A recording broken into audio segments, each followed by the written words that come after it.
Welcome back, everyone, to the Awful Takes podcast, episode 29. 29. Yeah. This is the show where I validate my own feelings by recording it online, and then I listen back to it often. And it's just for my own self-validation, but you're more than welcome to listen too. Great. Thank you guys for joining us. My name is Nabahi. Hello, I'm Wallied from Sir Gator Productions. And we are here on the first weekend of February to talk about movies, movie news, and all that entails. Yep. I'm really excited. We have a great movie we're going to be talking about. So if you're joining us for the first time, feel free to skip ahead in the description or the timestamps. If you just want to jump straight to the review, you're more than welcome to do so. If not, we're going to be talking about a couple bits of movie news that we kind of saw that piqued our interest a little bit. So thank you for joining us. If you're on Spotify or YouTube, we really appreciate it. Thank you. We're going to start out with a little first bit of movie news that I kind of found a little interesting. There is a senator who is introducing a law. It sounds kind of crazy. Introducing a law that would now force movie theaters to advertise the true start time of the movies. Obviously, if you've been to the movie theaters, you know that there's a start time, which you pay for. Let's say it's 10:30. You show up. 10:30 arrives. You got your popcorn. You bought everything. You showed up early to make sure that you're there. And then you sit down. And what happens every time? There's 15, 20 minutes of trailers.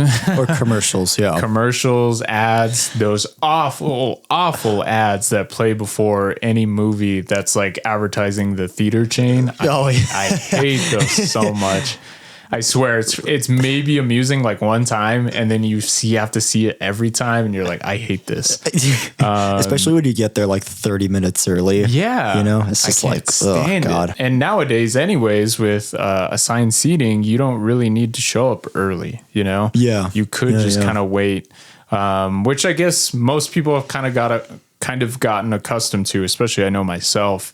If I see a movie theater start time at 10:30, I know I kind of have like a 20-minute window of I can show up at that time, or it could probably be a little bit later. So I don't know. I kind of find that interesting just because I know it's something that people have complained about for years now that you say it starts at this time, but then it doesn't start till this time. So I don't know. Wallied, how are you feeling about that? Would you back this bill? Would you sign it? I definitely would back this bill because I know for me, I love getting there super early. I'm sure you've noticed when we go see movies together, I'm usually there like 15, 30 minutes early. So it's like, it's nice for me to just like get there early, just, go use the restroom and everything. And then once the movie actually starts at that time, it would be just kind of perfect. Cause then you don't have to sit through like 10 minutes of trailers. You can just like pay money to go and see like what you're actually watching, And one thing that made me think of you was the idea of you don't want to watch the trailers, So now if the movie start time was advertised when the movie actually starts, you could show up and you don't have to watch those trailers that spoil X plot point, Exactly. And it would kind of help for those people who don't really get into trailers, Yeah. And I think also too is like you already can watch the trailers on YouTube already. So if you want to watch them, you can just go on YouTube and like literally watch them for free. You don't have to like be forced to like sit down and watch like a trailer to some movie like you don't even care about, Really though. So yeah, I agree with this bill. I hopefully it does get put in and everything. Yeah. But yeah, I would definitely like to see that because it's just like when I get there, I just want the movie to start, Exactly. I just want to like, because I'm excited. Like I want to watch the movie, I don't want to have to see like another 10 minutes of like previews to films I'm like probably not going to watch maybe, really so yeah. Very rarely do I see a movie and it's like a trailer I haven't seen, Exactly, too. Or at least haven't heard about. So I don't know if you guys would back this bill. I know I would, because it would be nice to just kind of know, all right, it starts at this time, the movie's this long, so that means I'm out at this time, Yeah. I hate that too when I'm like leaving a movie theater and I thought I would leave at a certain time and then turns out it's like an hour later or whatever. And I'm just like, damn, it's pretty late right now. It feels like kind of like almost like an all day event sometimes when you're there. But yeah, I found that a little bit interesting. So if you guys would sign this bill, let us know. Let us know how you feel about it. Yeah, definitely. All right. And speaking of trailers, there was quite a few trailers actually to come out this week. Yeah. It was very, very I don't know what it was interesting. this week. Yeah. I think what it is Super Bowl's coming up. Yeah. So movies and things are trying to get their names out. Obviously, Super Bowl is one of the most watched events here in the US. So if you want your company, movie, whatever to be seen, you pay for that time, you know, and usually you get a pretty big pop.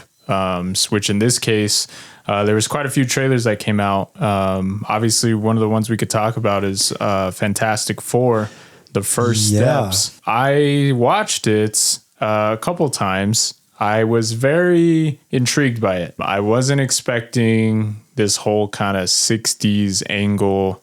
I think the cast looks great.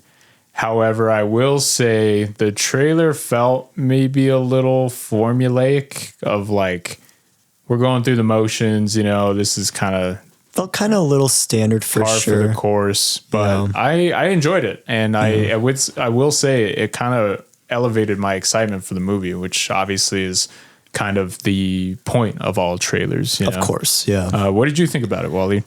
I was very surprised because for a long time, I haven't really been that crazy about a lot of the Fantastic Four movies, especially the last one from like 10 years ago, the Josh Trank one.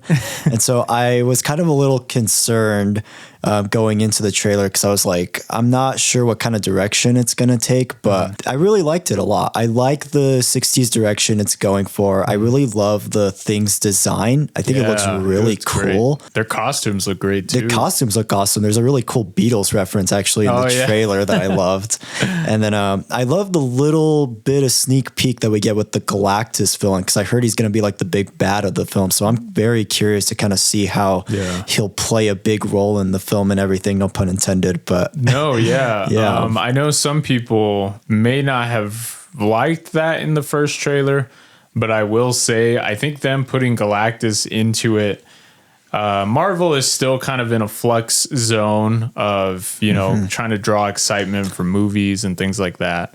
So I feel like them putting Galactus in there was almost like a moment that people can kind of latch on to, you know, especially for people who aren't really into the MCU anymore and they're just kind of checked out. They've been checked out and they're just like, you know, what multiverse phase or saga or whatever is just not working for me. But when they see Galactus, they're like, oh shit, I know who that is. That's insane, you know? So it kind of garners that excitement from these people who are probably kind of checked out by now. I know for me seeing Galactus, I was like, oh shit, he's in the like they put him in the trailer. That's insane. I like they don't really show him. I like that they kind of just show like a shadow of him, you know, so it gives you like a bit of like a cool tease, which I really liked a lot. It was really great. I am very interested to see this dynamic between these four actors because that is something that I feel like most of the other movies didn't quite nail with Fantastic Four. Yeah. And I feel like you really need to feel that these guys are family. A team. They're connected. They're a team, you know? Because some of the other movies and stuff, I feel like that's not the forefront. And I feel like with Marvel, they keep saying it every time they bring it up. They're like, this is the first superhero family in comics, and we want to treat it that way. So I'm really hoping that they're at the forefront rather than just kind of, oh, they're together and all right, let's get on with the plot, you know? Yeah. Oh, they're coworkers. Yeah. Because I really want to see a great dynamic. And I feel like it'd be a nice, kind of fills the role right now of us kind of missing Avengers, you know? I kind of, and Guardians being over, I want to see like a team together that really just, they riff off each other. They have great chemistry because we haven't seen that in Marvel in a while. And I'll be straight up, I don't think Thunderbolts is going to fill that feeling for me. So I really hope Fantastic Four can kind of nail that dynamic. We'll see, though. Of course, yeah. You got hints of it in the trailer, but I really enjoyed it. I thought it was good. Yeah, I really liked it a lot. And I'm kind of hoping with the film it'll be kind of like a Guardians of the Galaxy, where it's just more of like a standalone story rather than it trying to feel like setting up for like the next Avengers Doomsday or whatever. Yeah, you know, so that's really my one hope also with the Fantastic Four film also. That would be nice. Just kind of like a no strings attached kind of Story. Singular movie. That would be awesome. That would be great. Yeah. All right. What other trailer did you want to talk about? So I guess we still haven't learned our lesson from the past 10 years, but we're getting a new Smurfs movie in the summer, and it looks like it's from 2010, and it has to be the worst trailer I've seen since the Megalopolis critic quote trailer. And it's basically like they're doing the same thing from like the 2011 one where they're mixing like the live action with like animation, and the animation style doesn't look all that great. There's a lot of terrible music in the trailer. They play like Heaven on Earth, which was a little corny. And then there's a lot of Smurf puns they do throughout that were just there was like an influencer Smurf or there's something. An influencer Smurf, and I felt like I was 40 watching that trailer.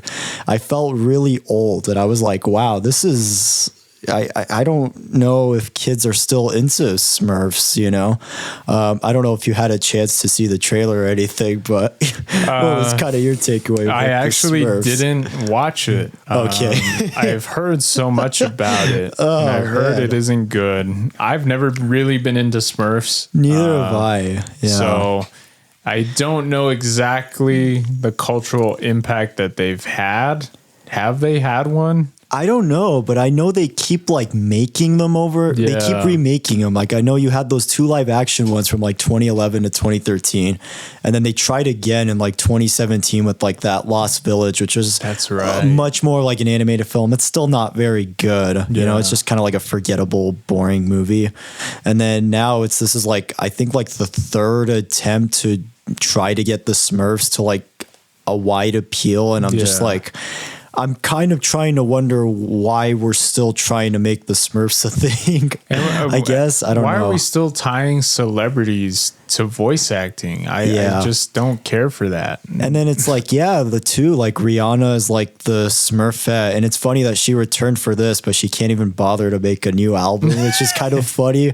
So she's making new music for the movie too, which is like, just feels like, again, it's like when you had Katy Perry playing the Smurfette in the 2011 one. I know. It's just like it just feels like so dated. Like the trailer came out like a couple of days ago too. I feel like the day and age of people getting enticed. Well, granted, I'm older now, so maybe I don't know, but I honestly wonder, are there people out there who are like, oh my God, Katy Perry's in the movie, or Rihanna, I got to go see it. I really doubt it. I don't really think so. Like, and even like her biggest... I've never been like that.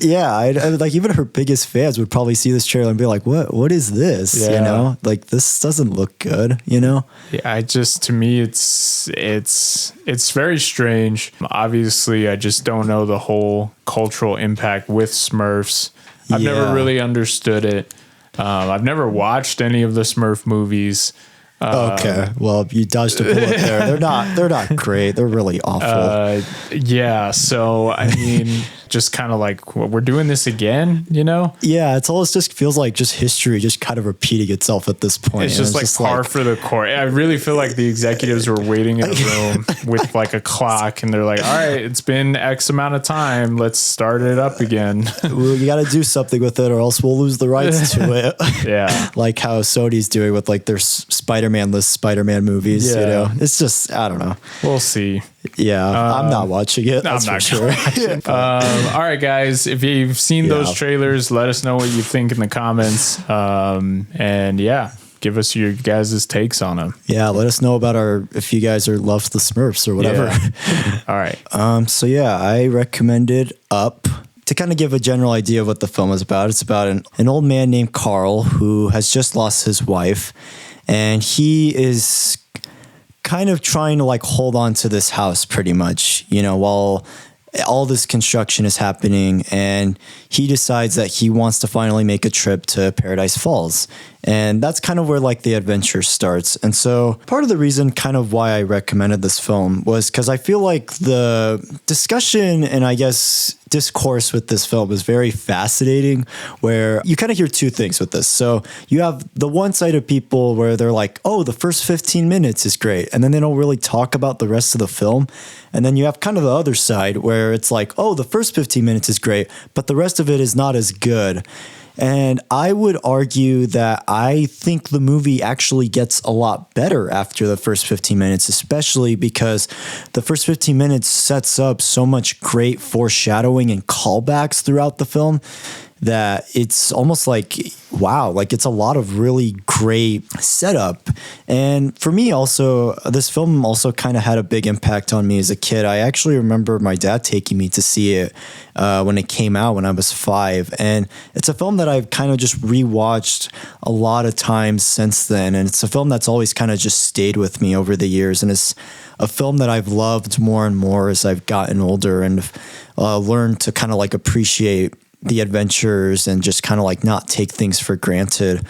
And so, yeah, that was kind of one of the few main reasons I recommended it. It's a film I've been thinking about a lot for like the past couple of months. So, yeah, Nabahi, what was kind of your experience with this movie? I feel like is definitely one of the more grounded Pixar movies, which I think works to its benefit the most. Obviously, with the intro, you already start to feel it. You start to get a sense of the story that they're trying to tell. But then as the story evolves and you get past, you know, this whole intro, first 10 minutes and everything, you get a very kind of real look at someone who has distanced themselves from everyone. And I felt like that was something new for Pixar to do.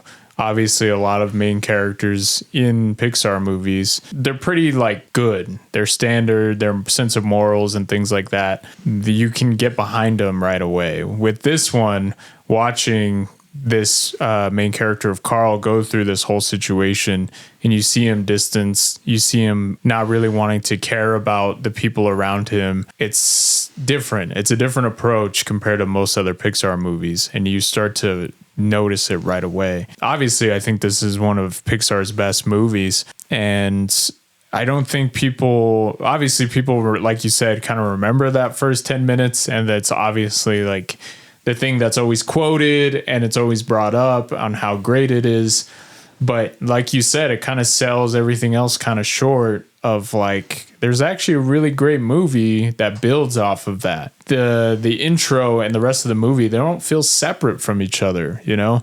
The intro is very much meant to elevate this guy's story. Because it would be one thing for us to just start where Carl is and he's distant and you don't know why.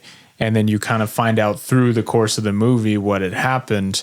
But because it shows that first 10 minutes, you have a great starting point to build from, you know?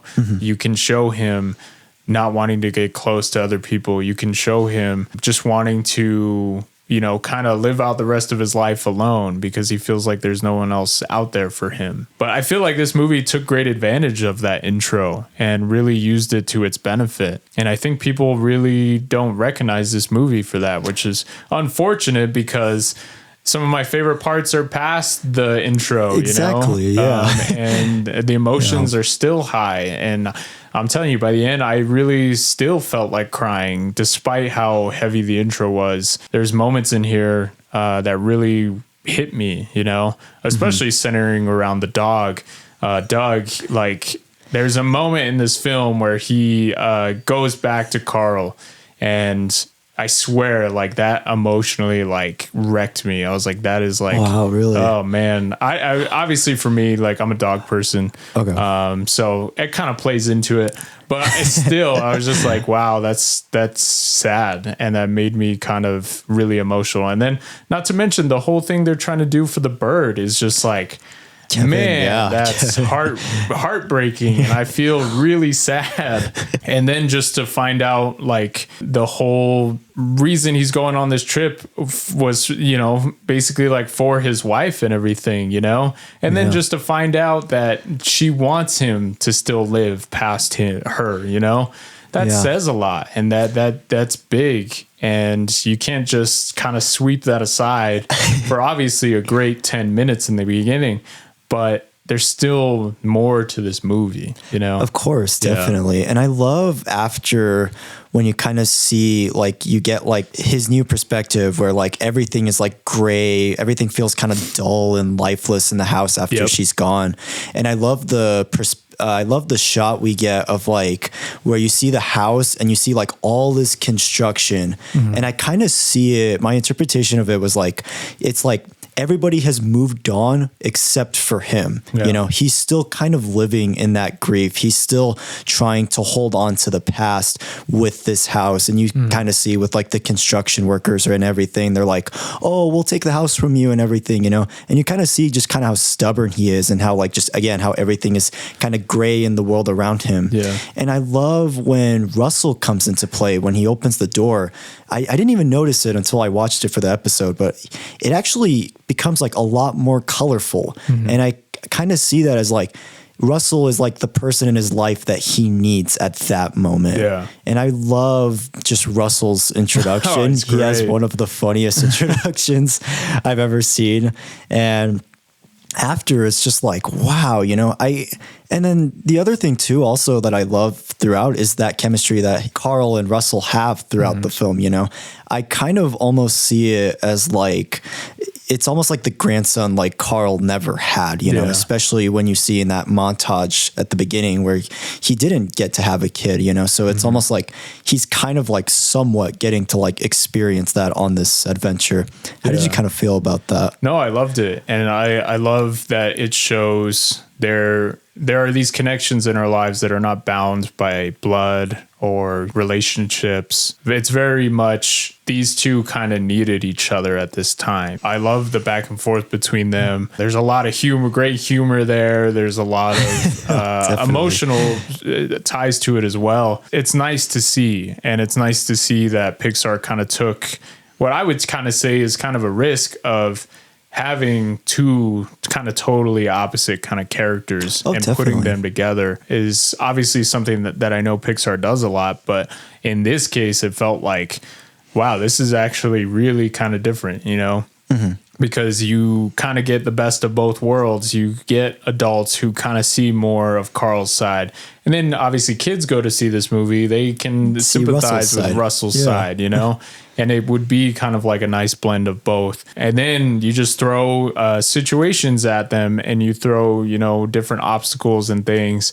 And obviously one of my favorite characters in Pixar is Doug. And the fact that they gave a voice to a dog is something that I'm like, that's really cool. Yeah. And not to mention the humor that they do with it. I just think it's really funny. His intro is awesome. Yeah. With like, with like the rock and everything. It's great. And even just the voice acting for these dogs and obviously the rest of them is just great. And you really start to get this personality through this kind of robotic, kind of monotone kind of voice, you know? But I really enjoy it and I really like it. And obviously there's so much great humor in this movie. There's a lot of great heart in this movie, but I just think the characters just really work on every level, you know? Definitely, yeah. One of my favorite moments with Carl and Russell is where they're kind of like trying to set up like camp pretty much. And Russell kind of talks about how like he's never really built a tent before. And he kind of reveals like his dad's not really in his life all that much. And Carl kind of gets weirded out that he calls his mom by his first name, but it's like, that's not his mom. Yeah. And he kind of, you know, you kind of realize like he doesn't really have like a great adult figure in his life all that much. He doesn't really have somebody that he can talk to, you know, like an adult figure and things like that, you know, to kind of show him kind of camping and all this other stuff that he's really into, you know. That scene really got to me a lot, you know, because it's like, it kind of just shows you that, again, like they kind of need each other, especially, you know, and like Russell's kind of just doing his best that he can, you know, in the situation that he is kind of in. Also, almost get like a different perspective on Russell, where it's like there's a lot more to him than just like him just being an outgoing explorer, pretty much. Boy Scout kind of thing. Yeah, exactly. I really enjoyed the introduction of the villain. I thought was really great. It was like a nice kind of flip for me, a nice twist, because I really kind of wasn't expecting it. Obviously, there's like this person that Carl looked up to and things like that. And to kind of see that kind of come full circle, I thought was really cool. Yeah. I was like, oh, wow, that's kind of interesting. And obviously, they're both kind of old, which has a great humor moment when they're fighting. I swear I was laughing. I thought it was so funny. I think that's kind of perfect, too, because like the place is called like the land lost in time. So I kind of just see it as like he's been lost there for so long and that he just doesn't even age, honestly. And I kind of love that portrayal of like Carl meeting him, because it's almost like that whole like saying of like never meeting your heroes. And it's like you kind of realize like after the dinner scene and him trying to look for Kevin and everything, it's like you kind of realize this guy's actually a really terrible person. I guess you can't really separate the art from the artist with him. And it's great. It's nice to show that parallel to Carl of like this in a sick way could have been him, you know, if he was further isolated and didn't really connect with people and things like that. To see someone like that, obviously he has these dogs and stuff who are with him, but that's kind of it, you know, he's kind of on his own. And even the dogs kind of feel more like just servants rather than like actually being like his best friend, which I feel like makes it even more messed up. Yeah, no, definitely. But I really liked that. One of my favorite humor moments in the movie is when the dogs are playing like cards or stuff. It's like a play on that painting. I thought that was really funny. I remember I've seen that spoofed quite a few times, obviously in like a few like 90s cartoons. Of course, But that was like one of my favorite humor moments. Obviously, the stuff with Doug is great. The whole squirrel bit. I remember watching that the first time and I thought it was so funny. That's a great gag, especially near the end too, with one of my favorite bits with the dogs is like the whole dog fighting thing. Oh yeah. They have like these dogs on the plane, and instead of like bullets, they're kind of using like these like darts or whatever they are. It's such an awesome sequence. It reminded me of, for me, it was kind of like a little throwback to Mad Max 2. And obviously in the movie, he has a dog. And he has this gun pointed at this guy they have held captive, and they have a string tied to the trigger to a chew toy that the dog has in his mouth. And I was like, granted, it probably wasn't a throwback or a call, but I was like, that's pretty cool. That whole sequence was just great. And not to mention, it's great action. Like that whole climax. It's such an awesome climax. Awesome. Yeah. I was like, this feels like a adventure movie you'd watch in like the 80s or 90s or something. It was really cool. It was like kind of reminiscent of like The Last Crusade a little bit too, for sure. Especially that whole blimp sequence in The Last Crusade. It kind of reminded me a little bit of that. Definitely. And I love that fight sequence you were talking about between Carl and Charles, where they're just like, their whole back is like stuck like this. Oh man. And I love the kind of the joke too also of like where he mentions how the only way he could take like the fossils and bones was like because he had to say they were like dental treatments or whatever, and you see the dog like biting on it. Also really hilarious too. A lot of imaginative moments in this, but again, it all feels kind of grounded. I think this was Pixar going for kind of out there stuff, yet they still try to find a way to keep it as grounded as possible. Oh, definitely. There's a lot of magical realism and a lot of like whimsical moments throughout, you know. I mean, even with like the house, you know, I almost kind of see like him kind of using the balloons and him using it as like a plane, as like, it's almost like this like inner child in him almost. Cause you see throughout like that sequence too, also like he was like kind of like a balloon guy pretty much. So he has like a lot of expertise in like balloons and everything, you know, which I thought worked really well for the film. That sequence, I love the way that sequence is filmed when the house first takes off and you see it from different perspectives, the ground level, the apartment with the little girl. You see these balloons just kind of light up her room. It was just filmed really great. The music in that scene too is absolutely fantastic. Awesome.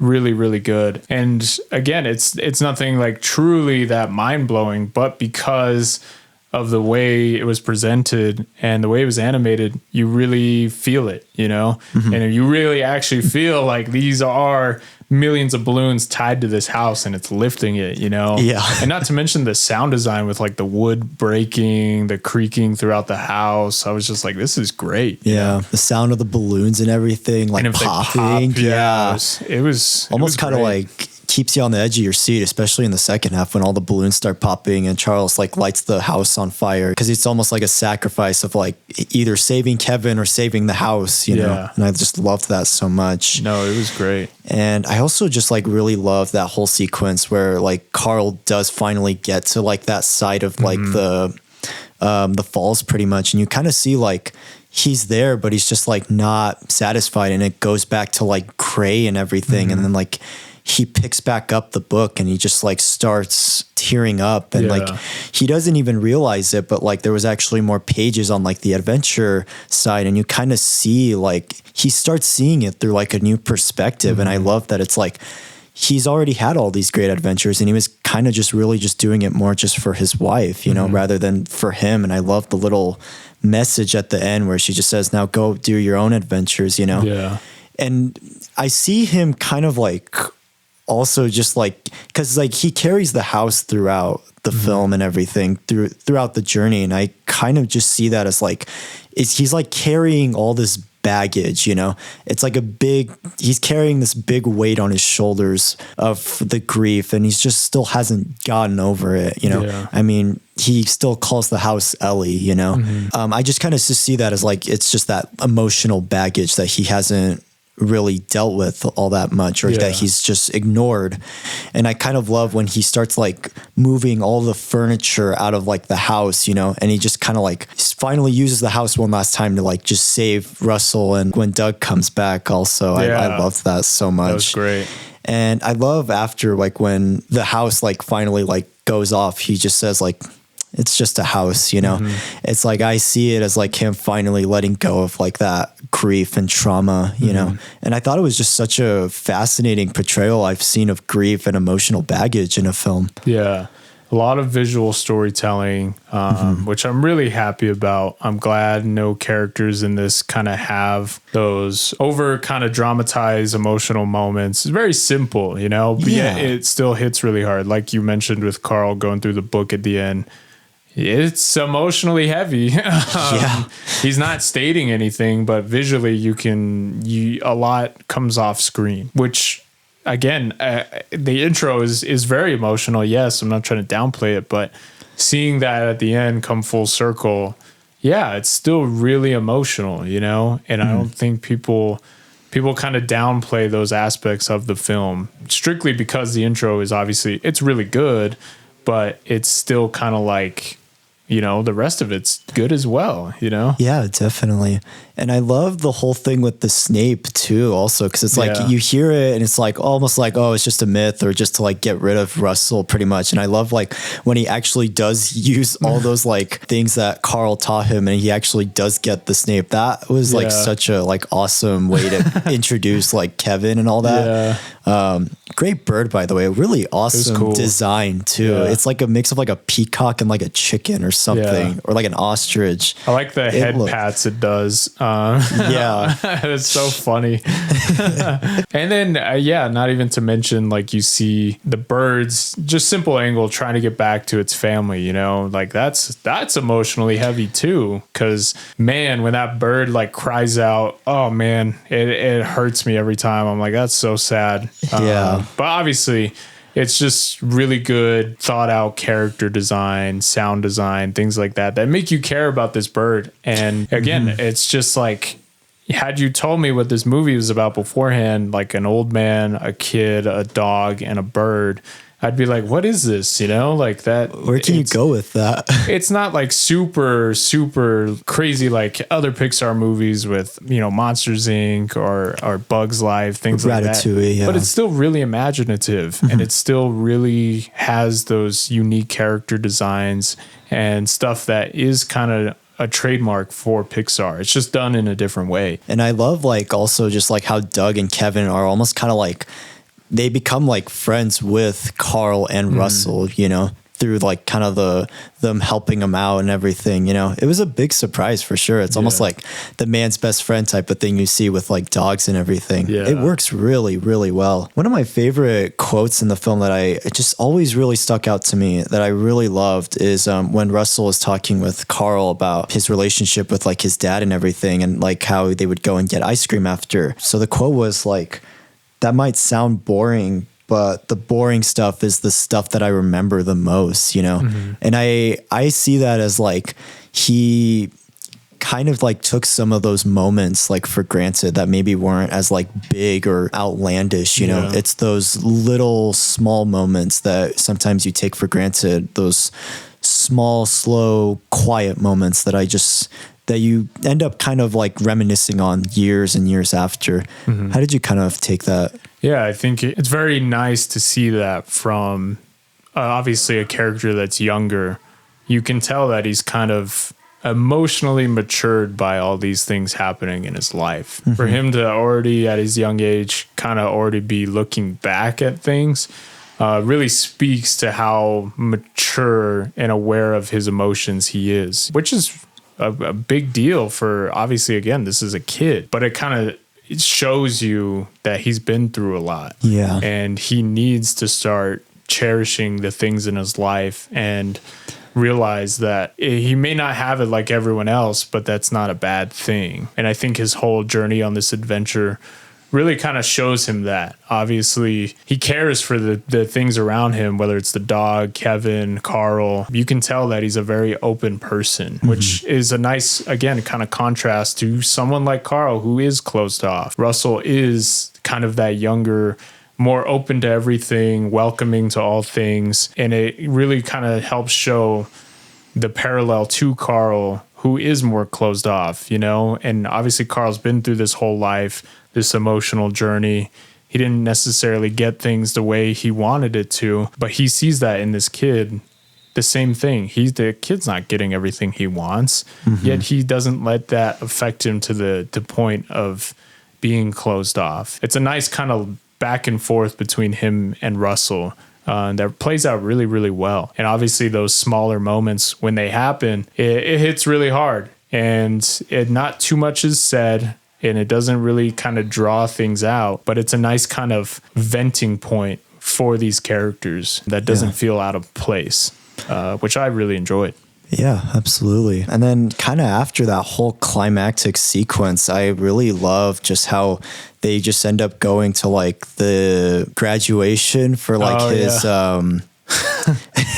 for like his badge pretty much. And I love that, like, instead of like, again, his dad not being there, like, I like that just Carl shows up for him, you know. It really just shows like his change of heart throughout that whole adventure and everything, and that he wants to be there for Russell as much as he can, you know. And I love that he gives him like that Ellie badge at the end. It was just such a heartfelt, such a beautiful moment, you know, that made me so happy. And I love they just go out for ice cream and they start like saying like, oh, that's the blue car, that's the red car, you know. And I like that they kind of like just end up kind of forming that relationship, you know. Sometimes your family relationship isn't the best, but sometimes with the friends or the other guardians in your life, you can end up forming these somewhat familiar family relationships that sometimes is a bit harder to get with like a family member that's not there in your life as much, you know. And I really loved that a lot about the film. And I love that it just ties it together really well. Especially too, like, I like that, like, the blimp is still there, you know? I like that he just parks it right there. That was cool. And it's like, now he's finally going to get to go on some of the adventures he's never really gotten a chance to go on. And I think it may be a little too philosophical, but it was kind of one of my main takeaways with the movie is when people lose people who are close to them in their life, obviously that love may feel like it's gone. But I think with this movie, one of the things I got from it is that your love for that person and that you had isn't entirely gone, and it can sometimes be brought out through someone else. Not necessarily a romantic side, but that same love and care that you had for that person can be born into something new. And it's not necessarily gone and, oh, that's it. It's done. I kind of see it as the same way. Like, obviously I've had a few dogs in my life, but when they pass on and, you know, you have another dog, you kind of relive those same feelings. You know, you feel the same way that you felt towards that first dog or things like that. And again, it may be a little too philosophical, but that is kind of one of the things I see with this movie is just the things that Ellie did for Carl in his life and everything. He kind of finds it again in a character like Russell, you know. It was just really like, I don't know, it speaks a lot to the story they were trying to tell. And with Russell, he is kind of like Ellie, you know, a bit more of like an adventurer, wants to take the world on and stuff like that. Yeah. And obviously that's the same thing Ellie did for Carl when he was young. She got him out of that shell, you know? Yeah. Yeah. And I also love that whole kind of bit throughout of like just the whole crossing your heart thing, like you promise, you know? Yeah. And he, you know, he kind of does break his promise at times, you know, but eventually he tries to kind of like not break that promise and try to like be a better person and try to be there for Russell as much as he can, you know, which I really loved a lot about the film. Especially you see that like with the Kevin character, you know, he doesn't really care about the bird all that much, but then like eventually he kind of ends up growing to love the bird and like forming this relationship with it, even with its little with its walker thing that it keeps like spitting out. And I love with the little babies at the end, it's all like spitting out like the tennis balls. He's like, yeah, you could keep it, it's my gift to you. But I love that. I love that so much about the film, you know, and it's such an incredible portrayal of that. And it's such a fantastic adventure film with just so much heart and a lot of incredible portrayals that I've seen of just like grief and emotional baggage and just like learning to let go of like the past and the nostalgia and everything, you know. A really great parallels between characters too. It really does. Obviously, there's not too many characters in this movie, at least like kind of human people, but the human people they do have, it's done really well. Oh, definitely. And I don't really feel like this movie is missing anything. I feel like it is one of probably the best Pixar standalone movies, you know, that really just works on its own. You watch it and that's it. You know, there's no follow up. There might be some spin-off shows or things shorts, like that, but it serves its purpose, you know, which to me is just really, it's a nice bow tie for really sure. Good. You know, I mean, if anything, I probably would want to see a follow up just because like that would be interesting, you know, because like you can go on so many adventures, you know, and everything, you know, but I'm glad this is like a standalone film. I'm glad this never really got like a sequel like the other Pixar films, but. And I think it says a lot. Obviously, some people don't really put too many stocks in awards, but as far as animated films go, this was the second animated film that was nominated for Best Picture. I think it's worthy of that, honestly. I really just like, if any film would get if any animated feature would get Best Picture winner, like this would have been the one for me. Like it's just perfect in every way, you know. It blends a lot of like the fun whimsical elements of like a kid's film, but it also has a lot of like heart and a lot of like mature themes of like a film that's geared towards like a more like adult audience, but it still shows them in a way that doesn't feel like it's dumbing it down for kids, which I really love a lot about the film. But yeah, was there anything else you kind of wanted to add or anything else that was like, the impact of this movie is just great. The score is something that the score is absolutely fantastic. And I love in like the first half, it's very like nostalgic. It's kind of like old timey. And I love how like in the second half, it's like a lot more of like those same kind of medleys and themes, but it's a lot more like triumphant. It's a lot more hopeful and optimistic, which I really, really love that when like a film does that sometimes. And then you get like different renditions of like a score. I thought it worked really, really well. Yeah. This is definitely Pixar when it's at its best, at least one of the films. One of the best. Yeah. So if you haven't seen it, I would really encourage checking it out. And yes, the beginning is amazing as it is. There's still a great movie past that. It very much, I feel like the beginning is a build off for everything else, you know, and it takes full advantage of it. To be emotionally invested in a short movie is a hard thing to do, you know? Yeah. And I love that the film is really short too. It's only like 95 minutes counting credits. And it's just like, wow, it's just like everything is like super well paced, you know, nothing drags. The whole journey is just like so purposeful, and it's just you get so lost in the journey and like invested in all of these characters and everything like that too. Yeah. No, it was really good. So please, if you haven't watched it by now, check it out. It's one of the best animated movies ever made. And yeah, I would like to see Pixar do something that does feel like this, maybe a little more grounded and a bit more personal, you know? Obviously, I still like watching Pixar movies, but of course, this kind of feels like it's in its own kind of realm. It feels different from a lot of the other movies that they've done. It definitely does. And it's like, it's nice too also to see like a film like this where it's like the main character is like an older person. I feel like it's so rare, especially for a kid's film, like to get that, you know? And I love that like the film takes that risk of like having an older guy as like a main character. I mean, granted you have Russell there too, but it's nice to see like Carl's perspective and everything, you know? What would you give it out of 10 or? Wow. Out of 10. If you had to, yeah, I guess. It's a 10.